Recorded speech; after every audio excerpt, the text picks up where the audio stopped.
નાનું બાળક હોય ત્યારે એને સંસ્કાર આપવા ખૂબ જરૂરી છે અને સૌથી પહેલી ફરજ માતા પિતાની હોય છે. એટલે નાના નાના છોકરાને મંદિરે લાવવા પડે. શું કરવું પડે? કારણ કે અત્યારેમાં છોડ કુમળો હોય ને ત્યાં સુધી વળે, પછી જાડો થયા પછી કે મોટો થયા પછી છોડ વળતો નથી. લ્યો એટલે ઝવેરબા મંદિરે લઈ જાય. તમને ખબર તો ગામડામાં પેલા ડોશીમાં હોય ને, પછી નાના નાના છોકરાને સાંજે ચોરે લઈ જાય. પછી છોકરાના હાથે રૂપિયા નખાવે ગલ્લા પેટીમાં. શું કામ? એને છોકરાને ટેવ પડે કે ભાઈ મારે નાખવાના છે આમાં પૈસા મોટો થઈને. જાણ એટલે છોકરાના હાથે બધું કરાવડાવતા. બોલો. અને જે છોકરાને નાનપણમાં સંસ્કાર આપ્યા હોય ને એ પછી મા બાપને પસ્તાવાનો વારો ન આવે.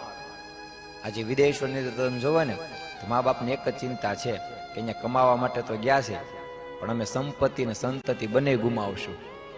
અને ત્યાં ગયા પછી કોઈ મા બાપના રહેતા રહે છે કે એક ગામની અંદર જ્યારે જ્યારે સંતો પધારે ને તો ગામના પટેલ હતા ને એટલે છોકરાઓને કહે કે ભાઈ તમે સંતો આવ્યા છે એટલે મંદિરે જાઓ, સંત સમાગમ કરજો, સાધુને કાંઈ જો જોતું હોય ને તેની સેવા કરજો.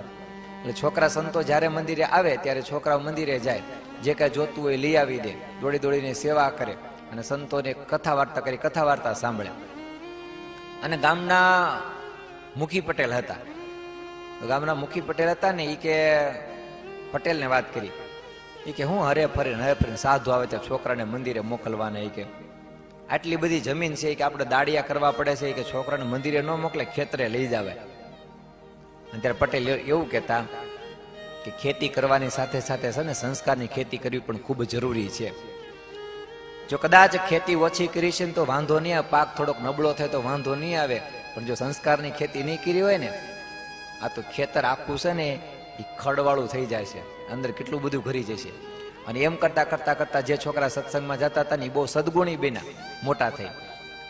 અને જે મુખી પટેલ ખાલી કામ જ નકરું કરાયું, કોઈ દી મંદિરે ન મોકલ્યા, કોઈ દી સાધુ પાસે ન બેસાડ્યા, એના છોકરા મોટા થઈ અને આમ કહેવાય ને આપણે કુકર્મ કરવા માંડ્યા.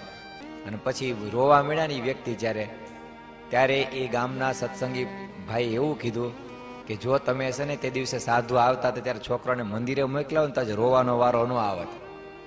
અને એટલે સંપત્તિ ઓછી હોય તો વાંધો ન આવે, પણ સંસ્કાર તો જોઈએ જ.